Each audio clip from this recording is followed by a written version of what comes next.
இரண்டாவது நாளிலேயே இப்படி ஆகும்னு யாரும் எதிர்பார்க்கல. பராசக்திக்கு இவ்வளவு நெகட்டிவ் ஏன்?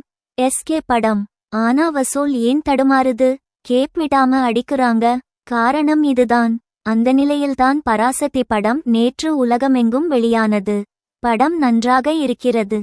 1960களில் தமிழக இளைஞர்கள் ஹிந்தி திணிப்பை எப்படி தங்களின் உயிரை கொடுத்து எதிர்த்தார்கள் என்பதை இப்போதுள்ள இளைஞர்கள் தெரிந்து கொள்ள இந்த படத்தை பார்க்க வேண்டும் என சிலர் சொன்னாலும் ஒரு பக்கம் படம் மொக்கையாக இருக்கிறது என்கிற நெகட்டிவ் விமர்சனங்களும் வந்தது.